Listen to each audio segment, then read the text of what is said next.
Shalom, shalom, shalom, bien-aimés dans le Seigneur. Que la grâce et la paix du Seigneur soient avec vous.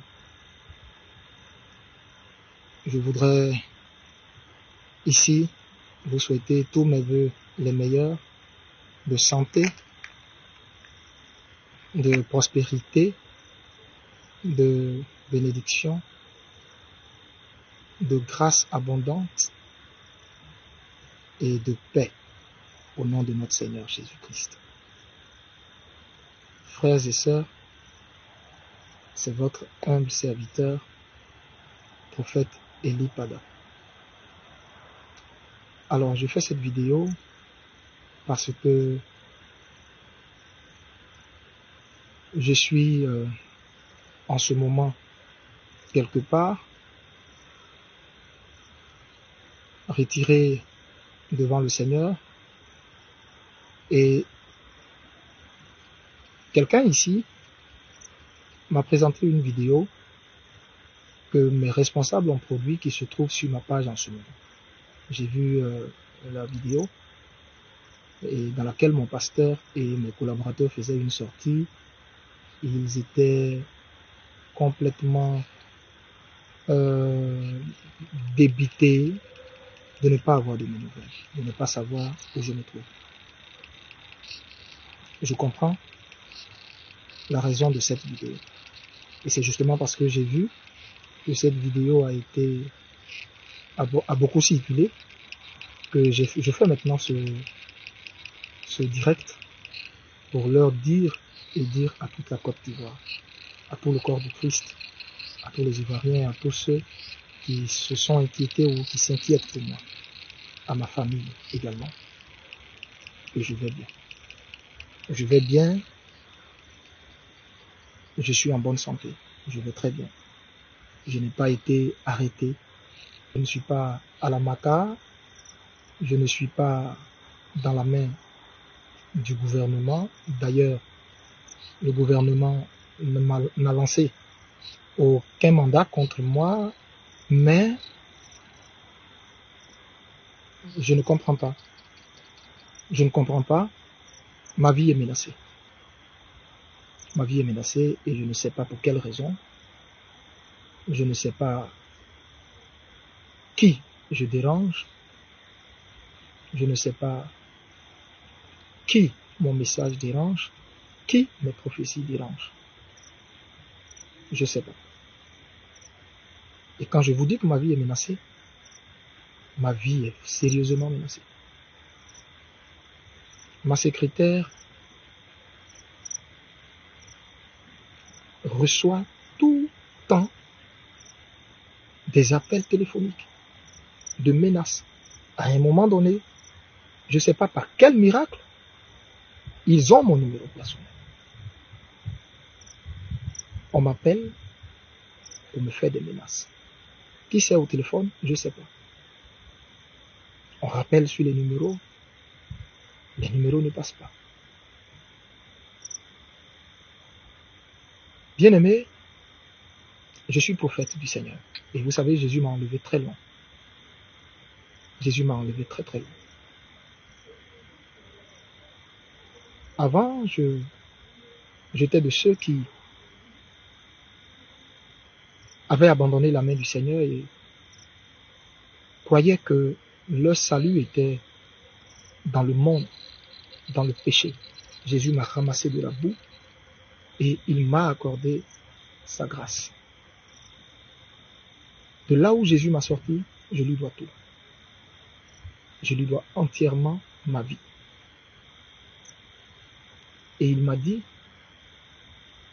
je t'ai sorti de là pour que tu puisses faire connaître ma voix aux nations.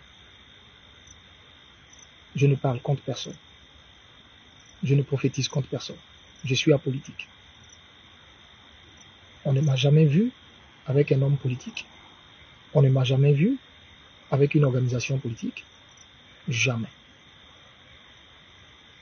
Alors là, je me tiens loin de tout ça. Je ne veux même pas avoir d'affinité avec personne. À cause du mandat divin qui est sur ma vie, de la mission qu'il m'a confiée.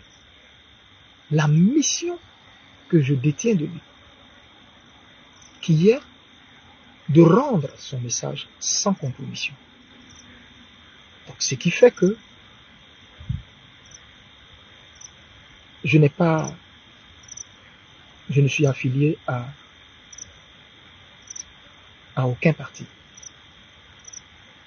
Alors, je suis ivoirien. C'est vrai, je suis prophète, mais je suis ivoirien. Je suis père de famille, je suis marié, j'ai des enfants. J'ai une communauté. Et je ne sais pas quels sont ceux qui font ces menaces. Pourquoi ces menaces? Pourquoi ma vie est menacée? Vous n'avez pas idée du nombre de fois où j'ai dû quitter ma maison précipitamment pour me retrouver ailleurs. Avec une femme, à l'époque, enceinte. Je dis bien avec une femme enceinte. Et aujourd'hui, ça continue et ça va en s'empirant. Et je ne sais pas. Je ne sais pas. Je ne sais pas. Je viens à la veillée du 31. Vous savez, j'aime le Seigneur éperdument et profondément.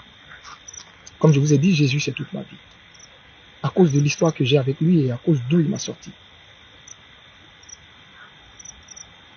Frère, le 31, je devrais être à cette veillée. Dites-moi, quel pasteur qui va organiser une traversée, quitter le lieu où il fait initialement le culte, c'est-à-dire qui est dans l'enceinte du Sénepsi, que vous connaissez tous, qui est situé à Yopougon au Sable, au feu du premier pont. Quel pasteur qui va quitter initialement son lieu de culte, sa base, pour aller prendre un grand terrain? Quelle est cette personne qui va investir tant de moyens dans cette traversée?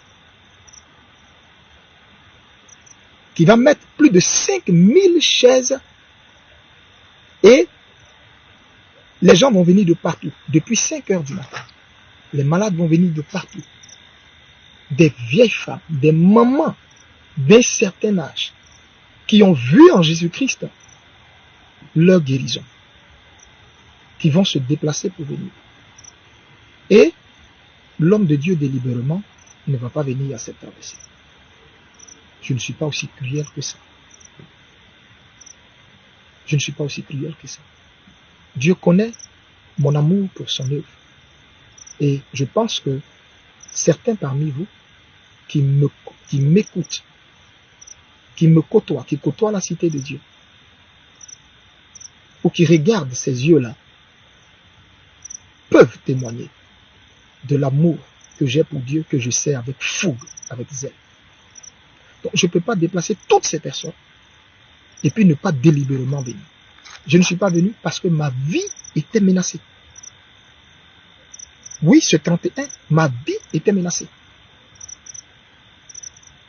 J'ai voulu forcer pour venir, même jusqu'à la dernière minute, jusqu'à ce que le Seigneur lui-même se révèle maintenant clairement à moi, à travers une vision pour me dire, voici. Des gens sont là et qui attendent de mettre la main sur toi. Qui sait, je ne sais pas. Je ne sais absolument pas du tout. C'est la mort dans l'âme. J'ai dit au Seigneur, mais qu'est-ce que je fais? Il m'a dit, ne te rends pas à cette veille. C'est la mort dans l'âme que j'ai dû me résoudre à ne pas venir à cette veille. Et c'est comme ça qu'il va me dire, n'entre en contact avec personne de ton staff. Je te dirai où tu dois aller. Tu resteras là et tu seras devant ma face jusqu'à ce que je te donne d'autres instructions. Tu seras